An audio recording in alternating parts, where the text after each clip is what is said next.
for the end time, the most we could do during the 19th Congress, before Congress adjourns, and before the 19th Congress ends, is to issue summons. We've done that.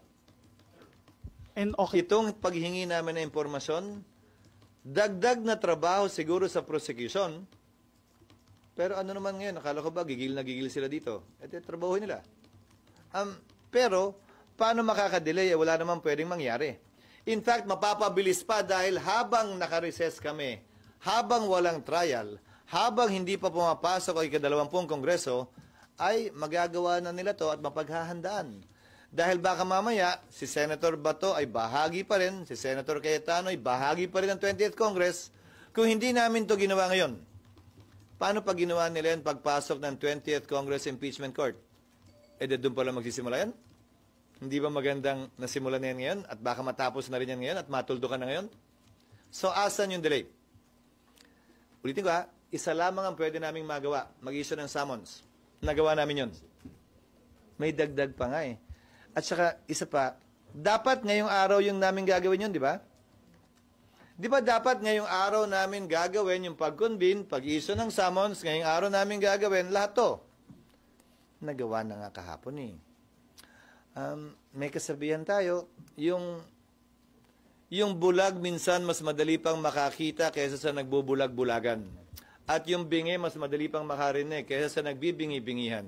Klaro ang ginawa ng Senado nitong mga nagdaang araw. Nawagan ko dun sa 5 kasamahan naming dakdak pa rin ang dakdak sa dismissal. Nakalagay doon, without dismissing, how can we issue summons if we do not have jurisdiction? Giit ni Senate President Cheese Escudero, hindi nawala ng jurisdiction ang impeachment court sa articles of impeachment, kahit pa ibinalik yan sa Kamara para maresolba ang ilang issue.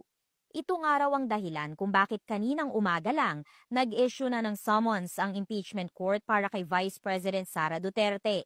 Nakapaloob dito na kailangan niyang sagutin ang mga akusasyon sa loob ng 10 araw at pumunta sa korte sa petsyang itatakda ng presiding officer. Kaya din hindi ko maset yung susunod na trial date.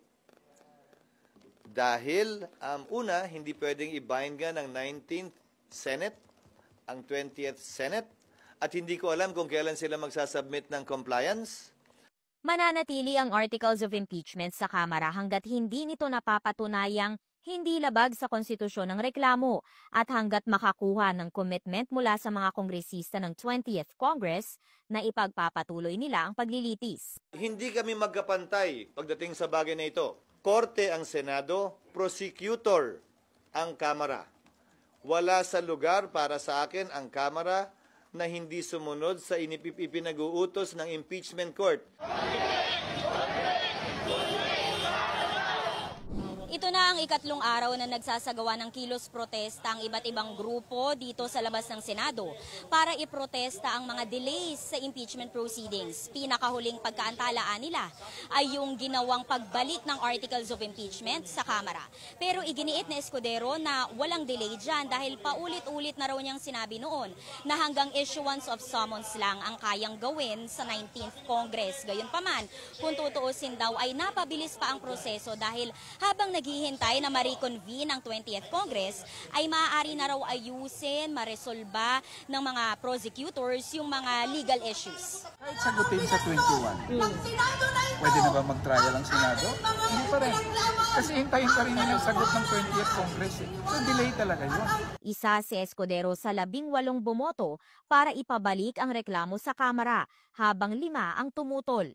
Dismayado man sa naging desisyon ng mayorya, may naipanalo rin naman daw ang Senate minority. May saving grace na lang siguro tayo na may pinadala rin ang summons. Kahit dun sa approve motion nila, conceded na magko-crossover itong impeachment mula sa 19th hanggang sa 20th Congress. Aminado dyan kahit si Senador Amy Marcos. Maliwanag na mukhang tatawid sa 20th Congress.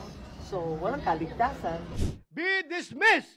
Natanong naman si Senador Bato de la Rosa kung muli ba siyang magsusulong ibasura ang kaso pagpasok ng 20th Congress. Para sa impormasyong napapanahon at on demand, Amor Santos, Newswatch Plus.